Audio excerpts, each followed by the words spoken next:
Welcome to the Concentric Home Solution Woodworking channel. In this video, I will be demonstrating my process for prepping a chisel for use. If you're new to the channel and you like this video, I would like to invite you to subscribe, hit the bell notification, leave a like and a comment. If you are regular, as usual, I appreciate you.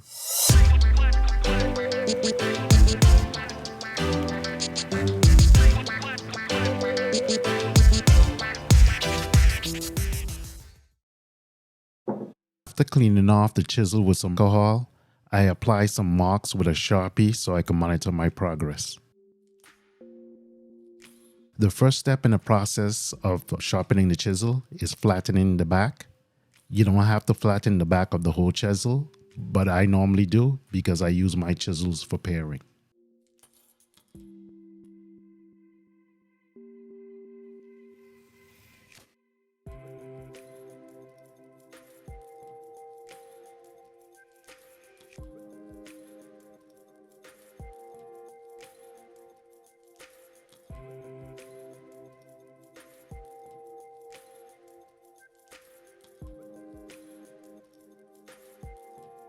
I use my reference granite slab with a strip of 100 grit adhesive back sandpaper.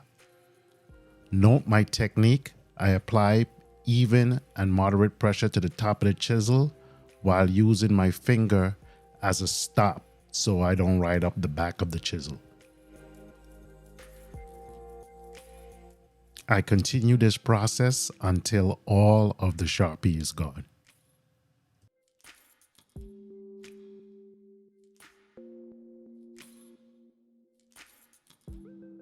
Coming off of the sandpaper, the back is fairly flat, but it's not perfect.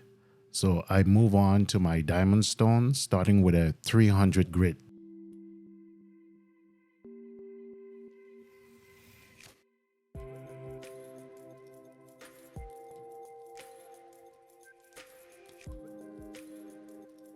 I use glass cleaner instead of water, so I have less problem with rusting of the metal plates.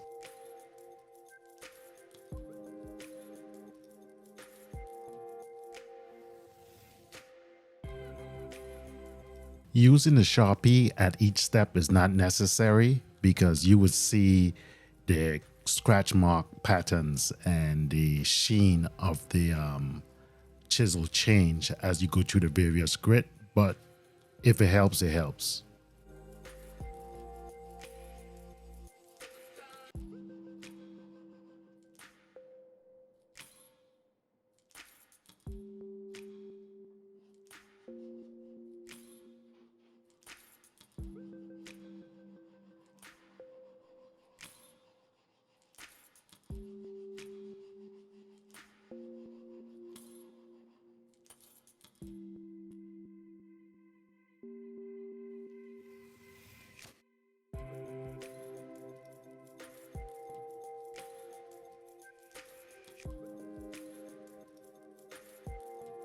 After I'm finished with the 300 grit diamond plate, I move on to the 600 grit diamond plate and then finally the 1200 grit.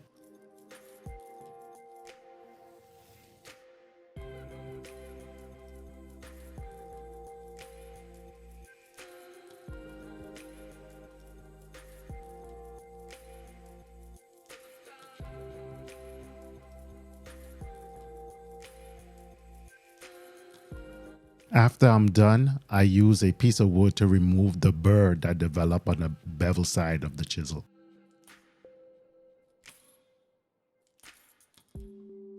Using my power sharpener with a piece of leather that I had onto one of the plates, I load it with rouge and polish the back of the chisel.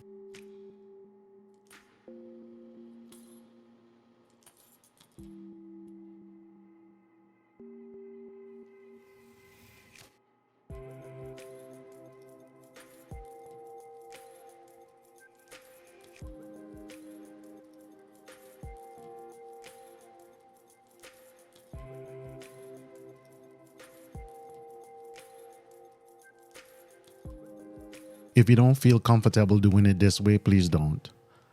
You can accomplish the same thing using a block of MDF with a piece of leather adhered to it with the rouge compound, and basically using it like a plate similar to the diamond stone and the sandpaper that we used earlier in the process. You just would be doing it manually, so it would take you a little bit longer.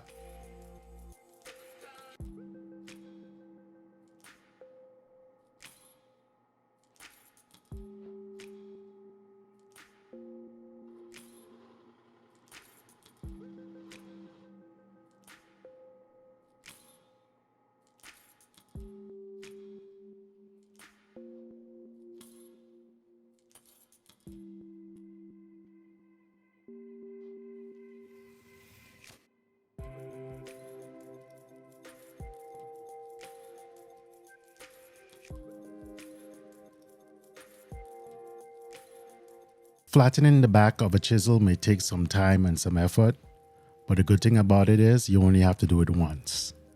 Every time after this, you only have to concentrate on the bevel side of the chisel. I'm using the Veritas power sharpener. I'll leave information on that. I also have a review on this on the channel. I'll leave a link to that. The thing I like about it is it has two platen thickness. The first one is to establish the primary bevel, and the first two I should say, and the second two, the thinner one, is used for creating a secondary bevel.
After finishing with the final grit, I'm changing out the plate to put on a modified plate that I created using leather, and it's of a different thickness than the other plates. So I'm taking the angle reading from off of this so I could recreate the angle on the plate I use the leather on. So I maintain that same angle for the final stropping.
Now that I'm done, I will shave some hair off of my arm to verify a keen edge. If it's sharp enough to cut hair, it's certainly sharp enough to cut wood. So I'm done. I apply a little bit of camellia oil, and as usual, thanks for watching the video, and be safe in the shop. If you enjoyed this video and you would like to be notified when new content is dropped on this channel, like, subscribe, hit the bell notification, and drop a comment down below.